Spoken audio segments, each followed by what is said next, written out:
हसवत होती. म्हणजे कोणीतरी आहे जे रूप बदलतंय. शिवा, तुला आठवतं का जेव्हा मी गायब झाले होते तेव्हा मला अम्मासारखी दिसणारी व्यक्ती दिसली होती. मी तिच्या मागे गेले, पण पुढे काय घडलं हे मला आठवत नाही. पण ती अम्मा नव्हती हे नक्की. कदाचित आताही तसंच काहीतरी घडणार होतं. असू शकतं असं, पण नशीब तसं काही घडलं नाही. पण शक्ती, आपल्या डोक्यातनं अजून एक प्रश्न येतोय. हे जे काय होतं, म्हणजे हा जो कोणी राक्षस होता तो तुझ्या आईने सांगितलं होतं तोच तर नसेल ना? असू शकतो, आणि तोच प्रिन्स निखारगे आणि भद्रावती निखारगेंना मदत करत असेल. हे गाईज, अरे काय बोलताय तुम्ही? मला काहीच कळत नाहीये. कोण कुठला राक्षस आणि निखारगेंना का मदत करतोय? अगं श्रद्धा, तू थांब, मी तुला सगळं नंतर डिटेलमध्ये सांगते. पण शिवा, तो राक्षस कमी शक्तिशाली नसेल. त्याच्यासाठी ना आपण एक ठिपका असू, ठिपका. तो त्याच्या सगळ्या ताकदीने आपल्याला पुसून टाकेल.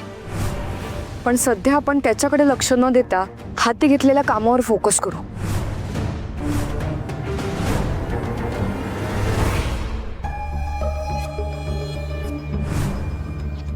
हे काय बोलत असतील रे? यांच्यावर लक्ष ठेवायला हवं. बॉस, कधी कधी आहे ना तुमचा वरचा मजला रिकामा आहे हे तुम्ही दाखवून देता. जी भसडून खाली फेके ना तुला मी.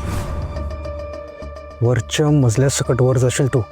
बॉस, मी काय सांगतो ते नीट ऐकून तरी घ्या. बोल.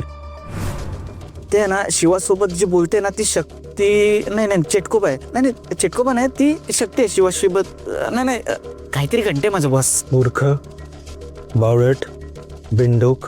समजलं, बोला. जेवढं सांगितलंय ना तेवढं कर. लक्ष ठेव. हो. प्लीज लवकर गुहेत चला. चेटकोबाने बोललेले आरसा घेऊ. काय आरसा घेऊन? हो का? ते नाही माहित मला, पण तुम्ही या लवकर चला. काळाधूर, चेटकोबा कुठे गेला? अगं तूच म्हणालीस ना गुहेत आहे, मग कुठे गायब झाला? एक मिनिट, बोलवते. चेटकोबा कुठे आहेस तू?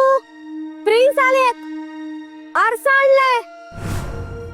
चेटकोबा